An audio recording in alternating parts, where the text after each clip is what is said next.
तो ये matrix and determinants जो यूनिट हमारी चल रही है, ये आज उसका लेक्चर 6 है।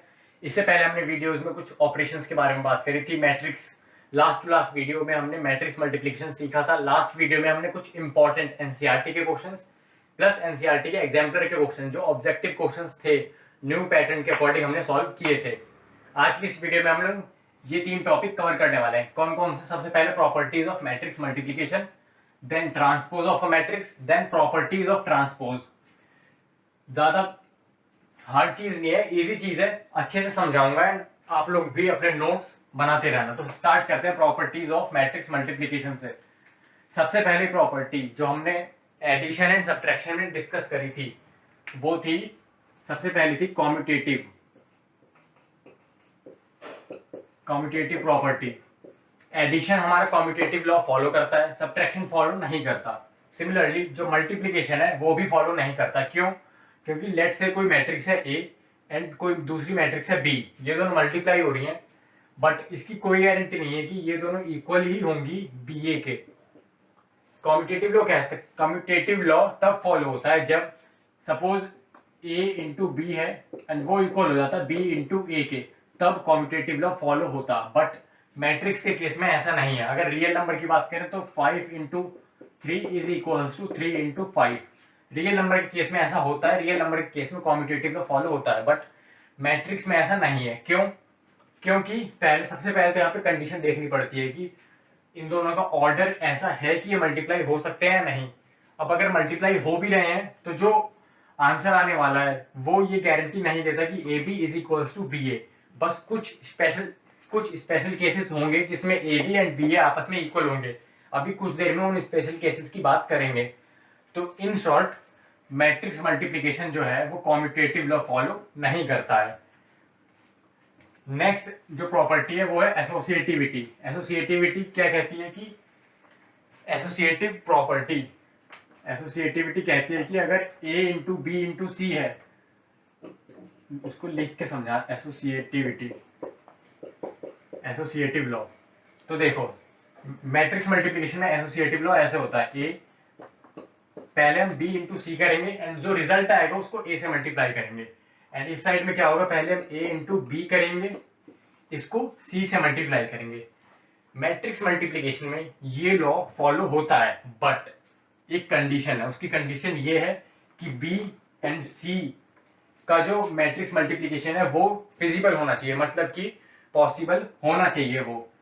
एंड जो यहाँ पे जो बी एंड सी अगर मल्टीप्लाई हो सकते हैं बहुत इजीली, तो उसके बाद उसको ए के साथ भी मल्टीप्लाई होना पॉसिबल होना चाहिए। ये चीज हो गई।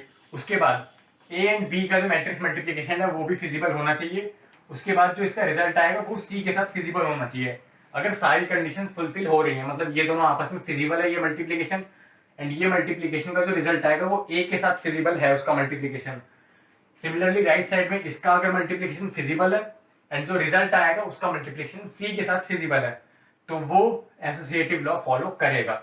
It means matrix multiplication associative law follow करता है, कंडीशन कि मैट्रिक्स मल्टीप्लिकेशन हो जाना चाहिए। मतलब जो ऑर्डर वाली कंडीशन हमने सीखी थी लास्ट वीडियोस में, लास्ट के 2 वीडियोस में हमने ऑर्डर की कंडीशन जो हमने सीखी है वो फॉलो होनी चाहिए, तब हमारा जो एसोसिएटिव लॉ है वो फॉलो हो जाएगा। इसके बाद जो एक तीसरा लॉ है वो है डिस्ट्रीब्यूटिव लॉ। थर्ड लॉ है हमारा distributive law. Matrix multiplication distributive law. ठीक, देखो अगर हमारे पास कोई ये है जैसे 3x प्लस वाई है, तो हम इसको अगर रियल नंबर है, सपोज x एंड y कोई एक नंबर है, तो हम इसको कैसे लिख सकते हैं, 3x प्लस 3y। ठीक, इसको हम ऐसे लिख सकते हैं। मैट्रिक्स के केस में भी हम सेम कर सकते हैं। अगर कोई मैट्रिक्स है A, लेट्स से कोई मैट्रिक्स है A एंड अंदर कोई मैट्रिक्स है B प्लस C, तो हम इसको लिख सकते हैं AB प्लस AC। इसको हम बोलेंगे A is distributed over B and C। A is distributed over B and C। A जो है वो B एंड C के ऊपर डिस्ट्रीब्यूट हो गया है, एंड फिर मल्टीप्लाई, यहाँ पे इसका मल्टीप्लाई होगा, इसका मल्टीप्लाई होगा, एंड दोनों को ऐड कर देंगे, तो यहाँ पे डिस्ट्रीब्यूटिव लॉ भी फॉलो होता है। तो अब तक हमने 3 लॉ पढ़ लिए हैं इसके। कॉम्यूटेटिव लॉ फॉलो नहीं होता, एसोसिएटिव लॉ फॉलो होता है, डिस्ट्रीब्यूटिव लॉ फॉलो होता है। एसोसिएटिव लॉ के अंदर जो कंडीशन है वो फुलफिल होनी चाहिए। अब एक चीज देखते हैं, लेट्स से हमारे पास एक मैट्रिक्स है ए एंड एक मैट्रिक्स है हमारे पास बी। इसके अंदर कौन कौन से एलिमेंट्स हैं? ए के अंदर एलिमेंट्स हमारे 0 0 0 1, ये हमारी मैट्रिक्स है ए। एंड सिमिलरली हमारे पास एक मैट्रिक्स है बी जिसके अंदर एलिमेंट्स हैं 1 0 0 0। अगर हम ए बी कैलकुलेट करें, मतलब इन दोनों को मल्टीप्लाई करके देखें, तो इनका ऑर्डर दोनों का सेम है, तो ऑब्वियसली मैट्रिक्स मल्टीप्लिकेशन पॉसिबल हो जाएगा, क्योंकि इसकी कॉलम एंड इसका रो दोनों इक्वल है, मैट्रिक्स मल्टीप्लिकेशन हो जाएगा।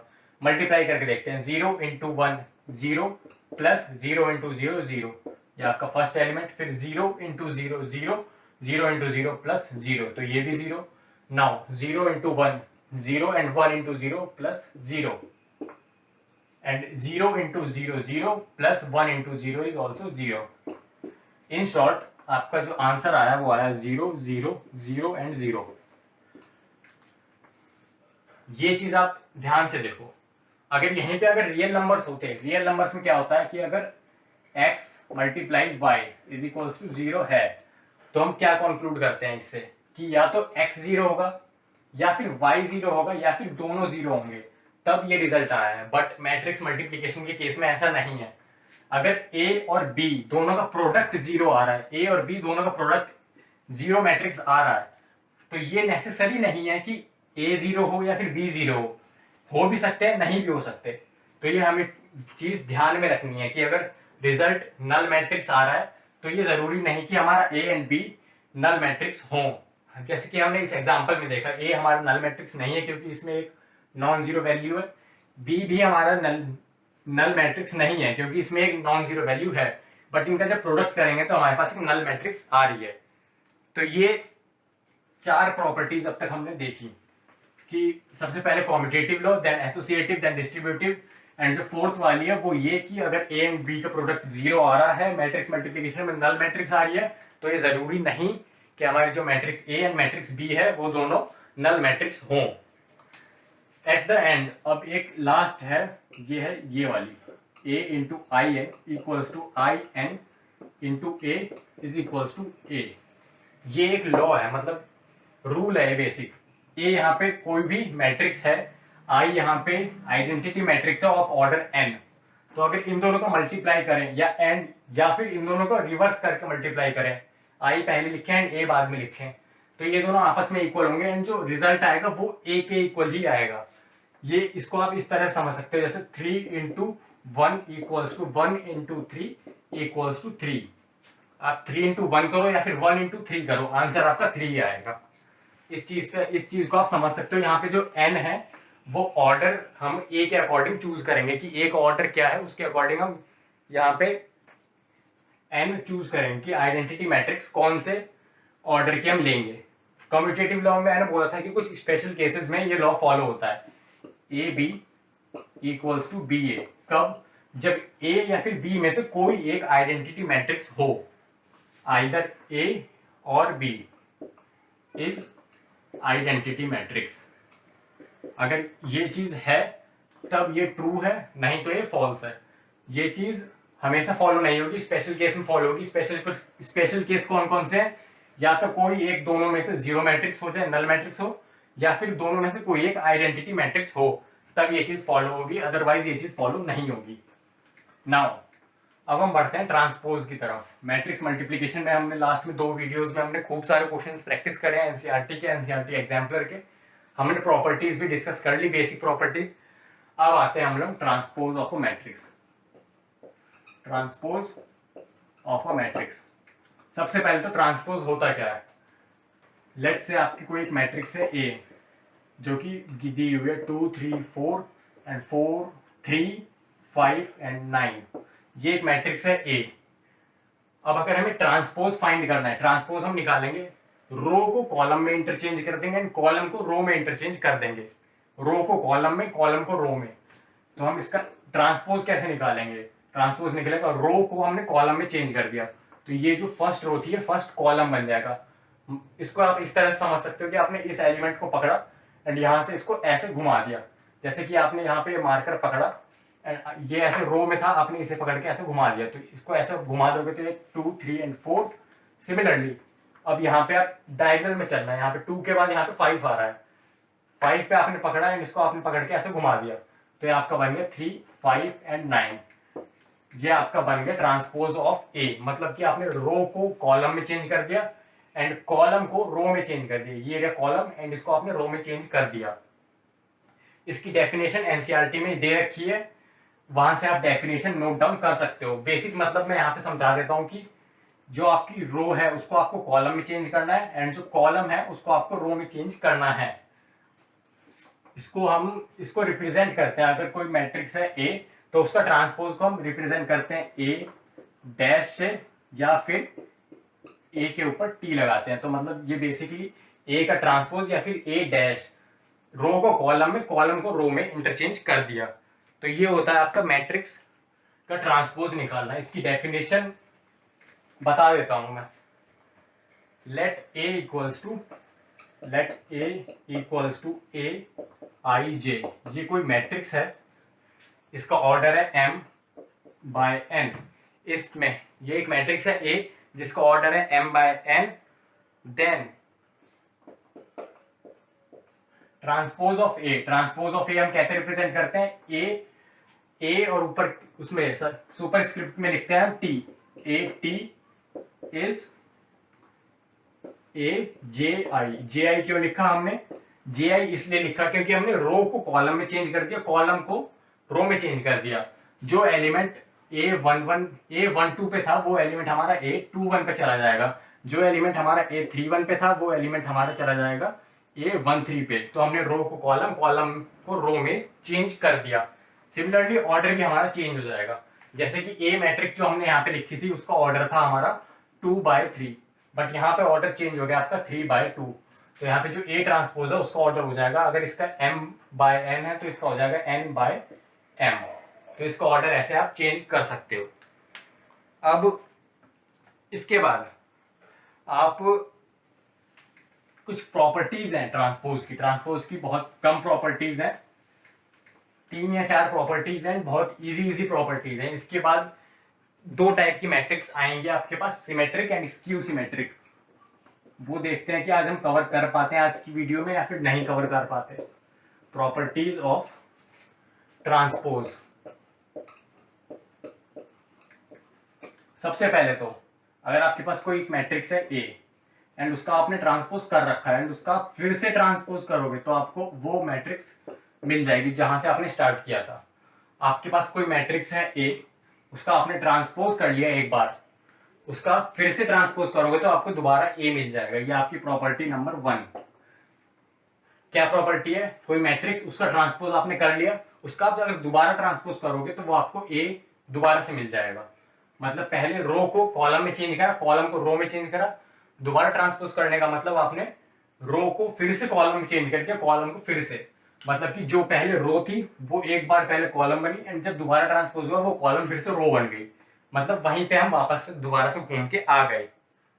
नेक्स्ट चीज, अगर कोई मैट्रिक्स है ये a प्लस बी का ट्रांसपोज, तो ट्रांसपोज को हम डिस्ट्रीब्यूट कर सकते हैं दोनों में। कैसे करेंगे, equals to A transpose plus B transpose.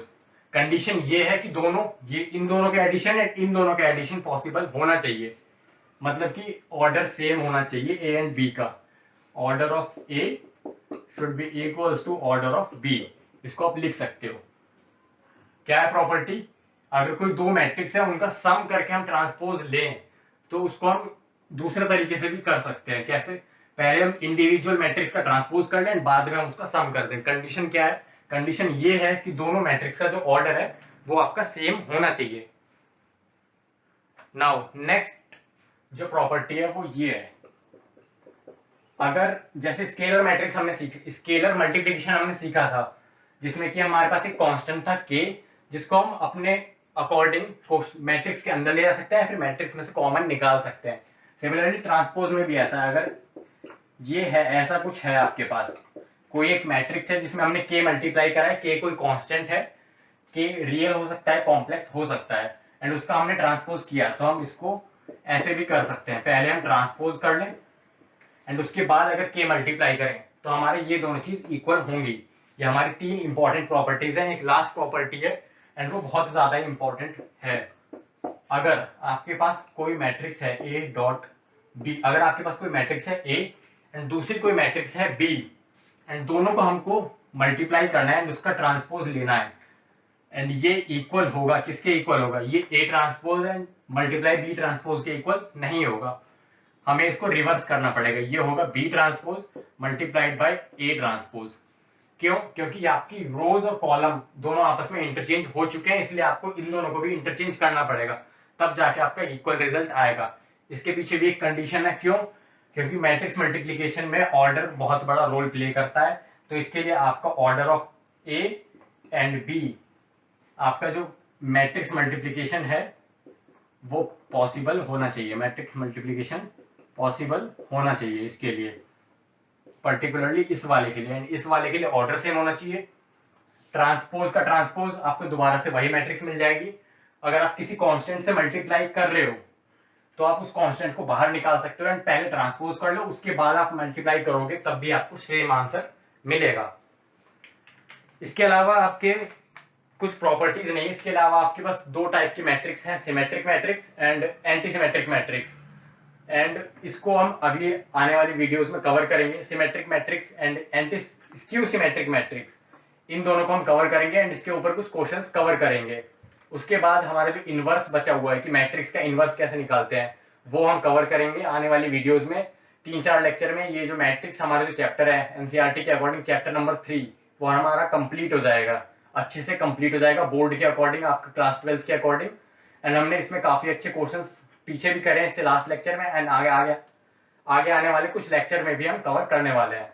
अगर आपको ये लेक्चर्स पसंद आ रहे हैं तो इनको अपने फ्रेंड्स के साथ शेयर करो। अगर आपने लाइक नहीं किया है वीडियो तो वीडियो लाइक करो, चैनल पे अभी तक सब्सक्राइब नहीं किया है तो सब्सक्राइब करो। मिलते हैं अगली वीडियो में, तब तक के लिए बाय।